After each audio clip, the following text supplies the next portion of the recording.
Hey guys, welcome back to Community Starcraft 2.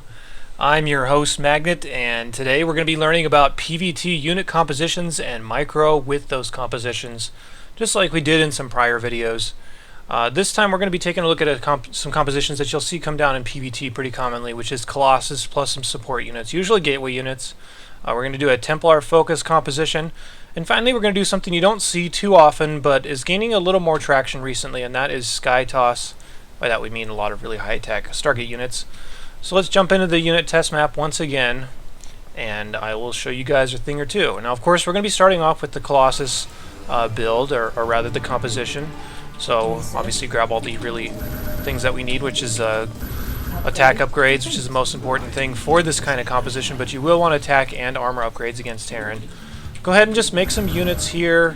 And on the other side for Terran, I should mention that these compositions don't cover everything you'll see in actually most PvTs, because you typically see Colossus and Templar on the field at the same time.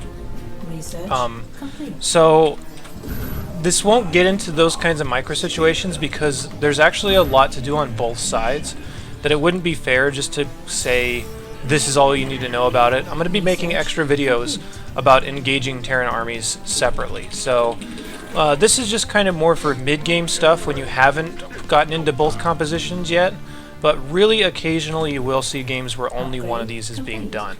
So that's kind of the story behind what's going on here. But either way, just making some units here, trying to build up our forces, make sure that we're in a fairly reasonable scenario. And with these two armies here, actually I'm trying to make it so that it's more of like a mid-game thing. So maybe you have a couple Colossus here. I think I produced 3, but I don't want to use all 3 right away because I think that's a little too much for this kind of scenario. So I'm going to spread my units out, make sure I have all the right upgrades and stuff. And then you can see my composition shifted just a little bit, which I decided that's more reasonable. Now when you guys fight, the first little fights here, you kind of just want to spread the army out, use your Guardian Shields, let your Zealots die.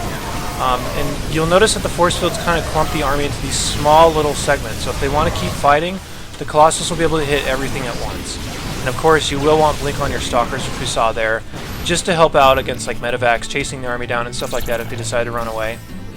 Now this scenario is the same type of composition, but later in the game. So let's assume that you kept making Colossus after that point, and they responded with a lot of Vikings like they're supposed to. I'll show you guys a good way to engage this army here. And again, this would be a lot different if you had Templar. It'd probably be easier if you had Templar, but if you decide to stay on this Colossus-based composition, you can see that there is still ways to win these kinds of fights. And the ways you're going to do it is, notice my Sentry count here along with the Stalkers. There's no more Zealots, it's just Stalker, Sentry, Colossus right now. And what you want to do is get into a thin choke point like we see here. It's maybe 4 or 5 force fields will cut off the whole thing. And I'm going to basically block out the ground army that tries to attack me and abuse the Colossus range and the fact that they can't do anything to me if there's force fields there. So what I'm going to do, I'm going to attack the Terran army up and stim it. On the other side, Guardian Shield, and I want to wall this off the best I can. Then I'm going to pull my Colossus back and pull the rest of my army back and just hold position here. So there's nothing behind the force fields that can actually attack me right now. As they keep chasing with the Vikings, which you can see there, they're going to lose them quite quickly. Of course, try to not lose any Colossus if you can help it, so try to retarget the Vikings if your Stalkers aren't doing their job. Reforce field here just to try and segment off the army even further, and then once you get to that point, the cleanup should be fairly easy. So I just wanted to demonstrate that you have a huge range advantage when you have Colossus on the field, and you really need to make use of that if you decide to keep that as the main point of your composition. Now we're going to talk about engaging mech. And mech, most of the time by this stage of the game, this is again another mid-game size army, maybe a little bit later than that. They're going to be mostly on tank Hellbat. There's not a lot of other things they're going to make as being a mech player by this stage in the game until it gets a little further on. So what I'm going to do is I only have 2 Colossus, as you'll notice, and the Colossus are only there to kill the Hellbats quickly. What I do also have is 2 Warp Prisms, and I'm going to load 2 Immortals in each Warp Prism. And I have a total of, 7 Immortals here, and you want a ton of Immortals if you're going to stick with this Robo-based composition against mech. So I'm just trying to readjust here, make sure everything is good. The idea here is that if you drop the Immortals on top of his tanks, they're going to take a lot of shots and deal a lot of damage to the tanks while the rest of your army can get a good engagement. Whenever you're fighting tanks and mech especially, you want to try and surround the best you can. This is a good way to do it. So I'm going to hallucinate a few Archons here just to try and draw a little bit of fire. I'll head in here as the best I can, and you can always just quick unload on your Warp Prisms so that they drop while they're still moving. And then you can transform your Warp Prism, start warping stuff in, And you notice on the other side that the Colossus and the Immortals and stuff on the left are able to push in fairly easily. If this were the other way around, and I'm not going to demonstrate this, I'll just mention it really quickly, but if this were the other way around, you're really going to have a hard time engaging that because the tanks will deal so much damage to your Colossus and the Hellbats will buffer for a long time. So if you're going to engage with that type of army, you really need to find ways to either surround it or you can use those Warp Prisms to drop on top. Now we're going to be taking a look at the Hellbat Marauder composition, which you might see occasionally. It's a really tech-heavy version. It's basically the same as the Bio, except for they replace Marines with Hellbats. So this means that you really can't afford to make a lot of Zealots. So this will be basically the same as we saw before. This composition is really slow. It's really kind of bumbly. There's no reason to waste your Zealots engaging into this. So again, I'm just on Stalker, Sentry, Colossus, but I did mix in a few Immortals to this composition to make it a little better against that. And again, just wall off the best you can with force fields here. Try to make it so that he can't do anything with his army. I should be scooting back, and yeah, there I go. Make sure to walk the Colossus away from the Vikings the best I can. Sometimes you will just lose these Colossus because they have too many Vikings, so eventually you're just going to have to re-engage and try to fight the army the best as possible. But this is why the Immortals are mixed in now, because the Immortals do really well against the Marauders. And of course you can just kind of march up there and make sure that everything is firing the best you can. And you should be okay in that circumstance. But again, most of the time with the Colossus compositions, you're eventually going to support it with Templar as well. In this video, though, we're going to talk about if you decide to stay on Templar for quite a while, or if you decide to open with it. We'll show you a few different tricks you can use to make the Templar worth their weight. So, what I'm going to be doing first, I'm going to show you guys how to engage mines. One big thing that went through in Heart of the Swarm recently was the fact that they buff mines a lot against Protoss, to the point where if I just attacked in there, I would lose everything to mines. So what I'm going to do is I have a Warp Prism that has 2 Templar and 2 Zealots in it on the side, and back over with my main army, assuming I look over there. I don't know what I'm doing right now. I should mention that I do pre-record these and just kind of voice over as we come back, so not too much going on. But there's so much splash on those mines and stuff that I can't afford to just run in there.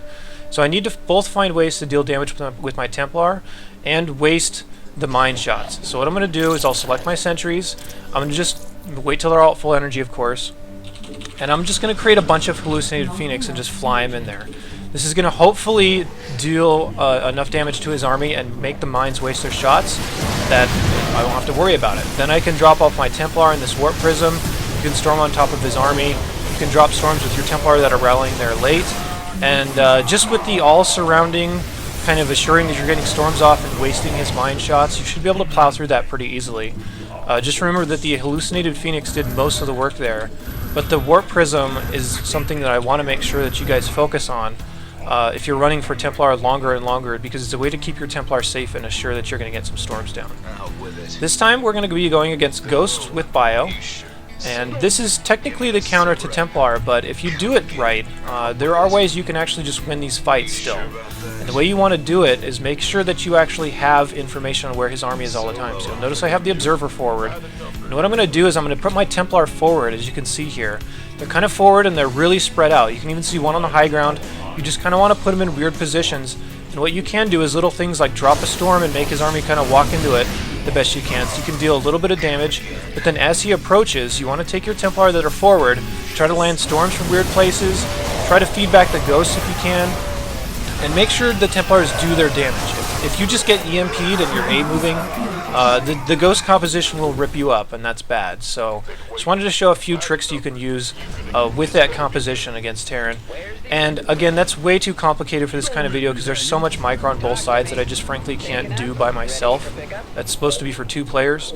So we'll have separate videos on that as well, as far as Templar versus Ghost fights. Now we're going to go back to the Bio with Hellbat composition, or not back to it, it's the first time we've seen it. And this idea is that they want to absorb damage from your Zealots. So what I'm going to do is I'm going to show you guys how to engage this. And the way you do it is you just don't fight until you absolutely have to. So just keep running away, keep landing storms. If they choose to chase you, they're going to take a lot of storm damage. And then once you're almost out of storms, finally you can engage. And you can see that if you can do stuff like that, you'll really waste their army. And if you go back and watch the PvT strategy video, you'll see that exact thing being employed by Liquid Hero. So you definitely will see those in real games.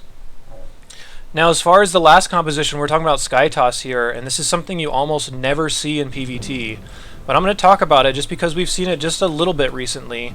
Again, a game from Hero, and I believe Classic attempted the same type of style but failed horribly with it. But the idea is that you try to force people to engage into your Tempest. You can see I'm kind of AFK here. I don't know what I'm doing, but man, this editing is really rough. I don't usually edit my videos, but either way. So what I'm going to do is I'm going to make sure I have Templar kind of spread out, and the whole idea with this is that I want to try and force engagements with my Tempests. So either they take damage from my Tempest and they don't do anything, or if they try to engage into me, they're going to have to walk through storms. So what I'm going to do is I'm going to pull my Tempest forward just a little bit, and you'll notice I made an Oracle as well. And the Oracle is important because I want to be able to have information on this army. So I'm going to throw down a Revelation so I can see everything, and that'll grant me the extra vision that I need for my Tempest. So let's assume that they're just kind of walking forward here, and I've already basically forced them to fight. So the Tempests are here, I'm making them walk through storms, trying to kite back with my Tempest the best I can, and the further he goes in, the more storms he's going to eat. And that's the whole idea here, is that if I can continue to grow my Tempest count while making him waste his army really inefficiently because he's walking into storms, then that'll be really good for me. Like I said, you will see this occasionally, but almost, I guess, basically never against Bio. It's really rare to see it.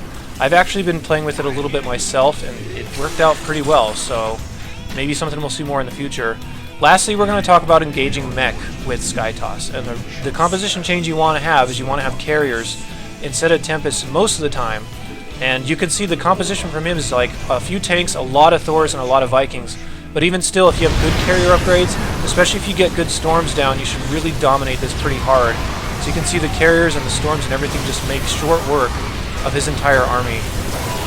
And I've actually been in a lot of mech games like this, and this is actually fairly accurate to what happens a lot of the time. So carriers are really good against mech. I would definitely recommend that.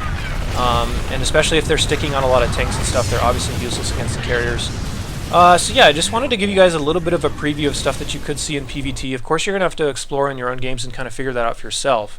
To some extent. I mean, I'll make extra videos and stuff to kind of fill in information, especially on the High Templar versus Ghost scenarios, because those are so complicated, and it requires a lot of micro on both sides that just frankly can't be done by one person. So either way, those are the compositions you'll typically see and kind of how to handle them. I hope you guys enjoyed that, and let me know down in the comments if you have any questions or anything that I can help you out with as far as understanding this video.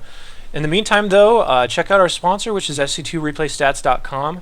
They're a really cool site that can help analyze your replays for you, give you some feedback on what you're doing in your own games. Yeah, it's really cool stuff, but after this, as far as the Protoss videos are concerned, we'll be into PvP unit compositions and micro, so that should be pretty interesting as well. So I hope you guys enjoyed this video. Take care, and have a good one.